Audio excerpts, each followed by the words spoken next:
Oke, selamat datang kembali. Hari ini kita akan belajar bagaimana cara menghitung Independent Sample T-Test menggunakan SPSS. Ya, sebagai buku panduan kita dapat melihat kepada buku karangan hasil saya sendiri dengan judul Statistika Terapan dalam Pendidikan Jasmani dan Olahraga Aplikasi Microsoft Excel dan SPSS, pengarang dari penerbit Publish. Ya, kita langsung kepada dalam buku. Pada halaman bukunya kita melihat dulu pada daftar pustaka Independent Sample T-Test uji T, ya, menggunakan sampel tidak berpasangan. Ini halaman 211. Langsung ke halaman 211.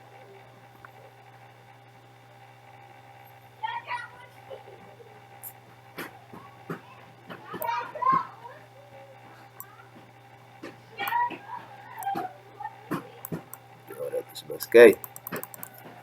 Uji T sampel tidak berpasangan menggunakan SPSS. Uji T sampel tidak berpasangan atau disebut dengan uji Independent Sample T-Test menggunakan SPSS. Ya, langkah-langkahnya sudah ada seperti ini. Ya, nanti ada kriteria keputusannya. Bagaimana kita akan lihat nanti. Ya, ini halaman 17 untuk caranya SPSS di buku sudah ada. Ini bagaimana cara langkah-langkahnya dan kita akan bahas juga di sini, ya. Seperti biasa kita harus siapkan data dulu. Ini datanya, misalnya ada kelas konvensional dan kelas menggunakan model konvensional, bisa disebut kelas kontrol dan menggunakan model TGT atau bisa disebut kelas eksperimen. Ya, langkah pertama kita harus buat tabel penolong dulu. Ya, tabel penolong ini sebagai petanda data yang akan diambil.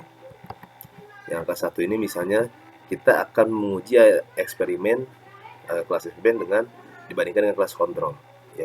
Maka data yang dimasukkan terlebih dahulu, data eksperimen terlebih dahulu kita masukkan sebelahnya, kemudian kelas kontrolnya,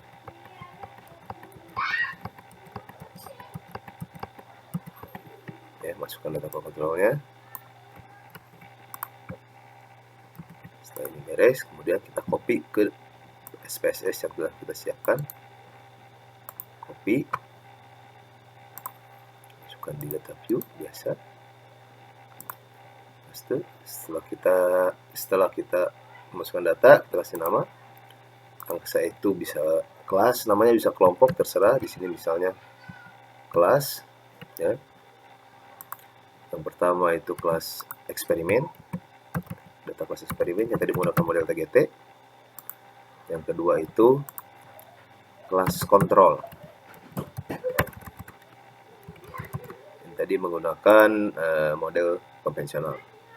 Oke, sebagai tanda. Kemudian yang kedua kasih nama nilainya atau hasil belajar atau apa, nanti apa yang dapat silahkan, ya, opsional.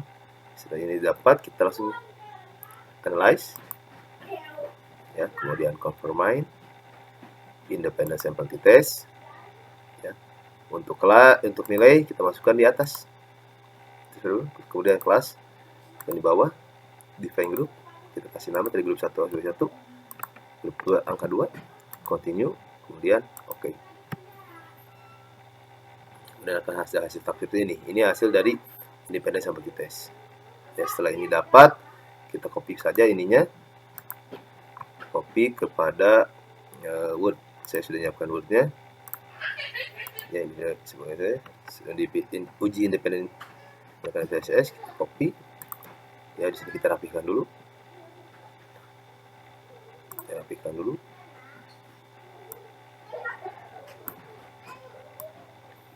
Dan agak lebih terlihat, ya.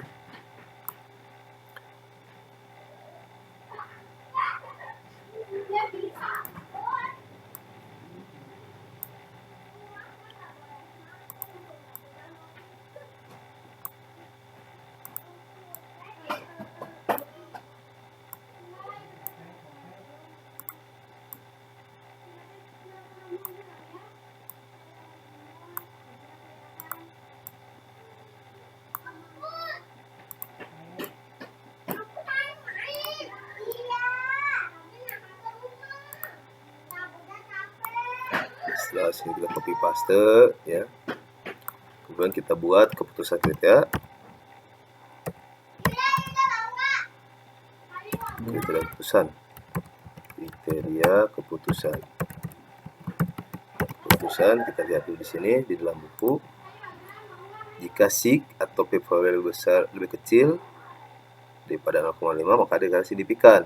Jika sig lebih besar maka tidak signifikan ya. Kita tulis di sini. Yang pertama, jika sig lebih kecil daripada 0,05 maka data dinyatakan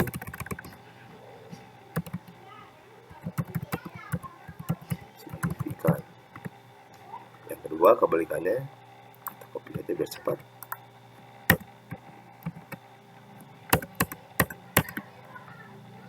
Jika sig lebih besar maka data tidak signifikan ya.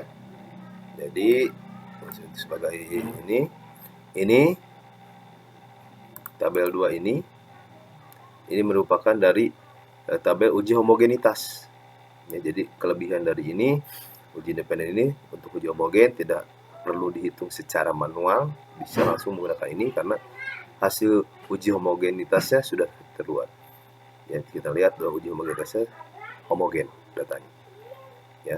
Kita lihat keputusannya ya, berdasarkan hasil tabel di atas didapat nilai T hitung sebesar ini nilai T hitungnya. Ini nilai T hitungnya ya sebesar 4,146 atau 1,1415 ya, dengan sig 0,01 jika dua angka lebih kecil daripada 0,05 yang berarti data dinyatakan signifikan ya. Jadi seperti itu kesimpulannya. Jadi didapat nilai terhitung 4,15 dengan sig 0,5 lebih kecil yang berarti data dinyatakan signifikan ya. Sebagai ambil contoh saya sudah persiapkan di sini, misalkan rumusan masalahnya apakah terdapat pengaruh antara model TGT dan komputer terhadap pembelajaran penjas. Tujuannya untuk mengetahui pengaruh antara model TGT dan penjas ya. Maka hipotesisnya yang pertama terdapat pengaruh model TGT penjas, dan yang kedua tidak terdapat pengaruh antara model TGT dengan komputer dan pembelajaran penjas. Jadi kesimpulannya karena tadi hasilnya di sini signifikan, berarti hasil dari jawaban hipotesisnya kesimpulannya itu terdapat pengaruh antara model pembelajaran TGT dan model konvensional dalam pembelajaran penjas. Oke, cukup sekian. Terima kasih.